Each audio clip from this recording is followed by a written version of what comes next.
Caroline Tricky, a dietitian and eating psychology coach, and this is my podcast, The Art of Eating, where we're rediscovering the joy of food and saying goodbye to diets and rules that just don't work anyway. And today I'm discussing a question I get asked often from clients: can you lose weight after menopause? So often I hear from clients that I've been struggling to lose about 5 or 10 kilos of weight that's just come on since my mid-40s without me doing anything different. And it seems like all of the things that I did that worked in the past when I've gained weight aren't working anymore. And I really feel like I'm doing all the things I'm supposed to be doing. I eat nutritious food, I work out 5 to 6 times a week, but I just can't seem to get rid of this weight that I've gained. So this is such a common experience for women during and after menopause. It's not just the weight itself, it's the feeling that you've lost control over your own body. Like your body has a mind of its own, and what used to work no longer seems to make any difference. And that frustration can be overwhelming. You're already dealing with the whirlwind of those lovely hormonal changes, aging, and the emotional ups and downs that come with it all. And then to top it all off, there's this battle with your weight that feels harder than ever. And it then becomes easy to lose confidence in your ability to manage your weight, especially when it feels like it takes so much more effort than before.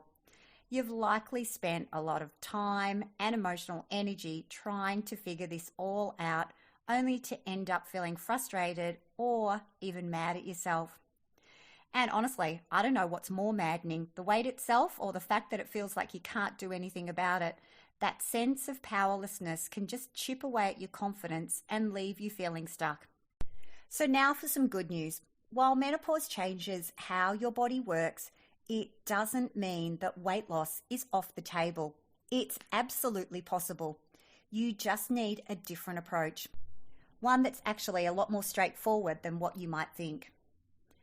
So I also want to address something else I hear from so many women who come to me for weight loss, because they often come feeling embarrassed about wanting to shed those extra kilos.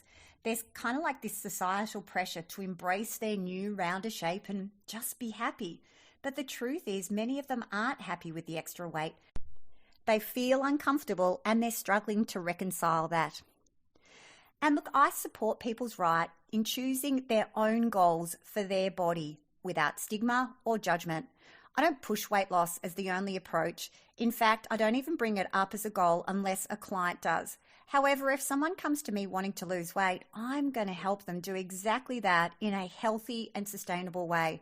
I'm not going to try and change their mind into staying overweight or shame them for having a desire to be slimmer and less at risk for chronic illnesses, basically. Because here's the thing, it's not just about aesthetics. Weight gain during and after menopause tends to settle around the waist. It's known as visceral fat. This type of fat isn't just a cosmetic concern. It's linked to higher risks of cardiovascular disease, type 2 diabetes, and even more fat accumulation. So if you want to lose weight, it's not just valid, it's a smart move for your health. The other thing too is I like to take a TLC approach when it comes to your body rather than restrictive diets and calorie counting madness. Instead of punishing yourself, the focus should always be on strategies that honor your health and support your body in this new phase of life. Strategies that build you up rather than leave you feeling empty and unfulfilled. Now, weight gain during menopause isn't just due to how your body changes hormonally or that it's no longer expending the energy to produce a monthly cycle, though they are both factors. There are plenty of other contributors too. For example, lack of sleep. So when you're tired, it's natural to crave quick energy-boosting foods, often in the form of junk food. It's harder to register if the hunger you're experiencing is true hunger. Plus, feeling fatigue can lead to moving less throughout the day, especially less of that non-exercise activity, or what's called NEAT, non-exercise activity thermogenesis, which can account for many calories burned during the day. Then there's emotional eating, because let's face it, dealing with hormonal fluctuations ain't easy. And then, of course, there's life's normal challenges. and we can just end up turning to food for comfort. Then stress levels, which are definitely increased by menopause, and that has its own ripple effects on weight. Plus, there's also loss of muscle mass, which actually happens from around age 30, but can accelerate in menopause with the loss of estrogen. So your body composition changes. You're losing muscle and gaining visceral fat. So these can all contribute to weight increasing at this time of your life. So then when it comes to weight loss, it's crucial to understand that your body operates differently now. In fact, there are two key hormones you need to know about, cortisol and insulin, because they play a major role when it comes to weight, and the drop in estrogen during menopause impacts both of them. So let's start with cortisol, your stress hormone. It's released whenever you're under pressure, whether that's from a tough day at work, a poor night's sleep, being stuck in traffic that's not moving. It can even happen if you're over-exercising. So in short bursts, cortisol can be really helpful, giving you a quick energy boost that can help you run away from a tiger or a bear. But when it's chronically elevated, as it is so often these days, it can wreak havoc. Menopause adds another layer to this. With lower estrogen levels, your body becomes less efficient at managing cortisol. This means that stress can feel more intense, leaving you feeling more anxious, fatigued, and let's be honest, when stress hits, you can also find yourself reaching for food to buffer this stress, and no one's reaching for a salad. Then there's insulin, the hormone that helps regulate your blood sugar. With menopause, your body becomes less sensitive to insulin, meaning it has to work harder to keep blood sugar levels stable. And if you remember from last week's podcast, I mentioned how this can lead to more fat storage, especially around your waist. When you drastically cut calories to lose weight, your body doesn't cheer you on. It panics. It interprets the sudden drop as famine and shifts into survival mode. Your metabolism slows, energy is conserved, and insulin resistance can get worse. As this increases your stress levels also, cortisol levels spike, messing with insulin even more. The result, your body pumps out more and more insulin, encouraging further weight gain, and you find yourself in a frustrating cycle. So the solution really is to avoid restriction. I can't stress this enough. It's about listening to your body rather than battling it, showing it kindness, compassion, and understanding, because your body's going through a lot of changes at this time in your life, so you really want to support it as best as you can. And when it comes to weight loss, you have to think of it as a long-term game, not a quick fix. I know this is not sexy, but it's sustainable since the habits and behaviors that help you lose weight are the very ones that help you keep it off too. You want to find habits that align with your lifestyle and values because you need to stick with them for life. Then start small and stay consistent. The most effective approach really is to take a closer look at your current eating habits. You'll notice patterns, certain foods you gravitate towards, meals you eat frequently, certain food you indulge in on weekends or for special occasions. They're your routines that feel comfortable and comforting. You probably already know what's working and what could use a little adjustment. And then whatever you decide to adjust, tackle only one thing at a time. This lowers the stress of change and makes it easier to stick with.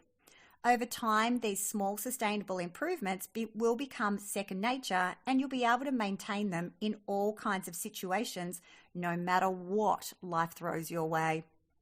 So think about it. Think about how easily you brush your teeth each morning, even when you're still half asleep.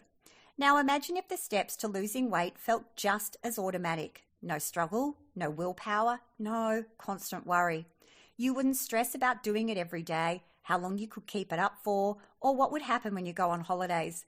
Just like brushing your teeth, it would become something you do without even thinking about.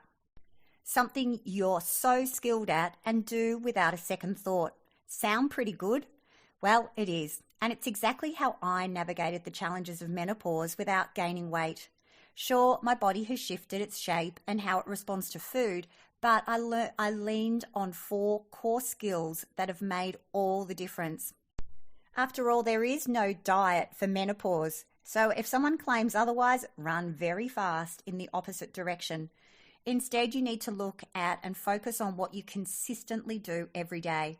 These behaviours practiced over time become second nature and have the biggest impact on your health, weight, and how you feel. These are the habits that I share with my clients too. They're practical, proven, and designed to help you achieve your best health. So, if you'd like to know which 4 habits or 4 skills that I've found most effective, here they are. And the first skill is all about listening to your perfect gauge when it comes to eating.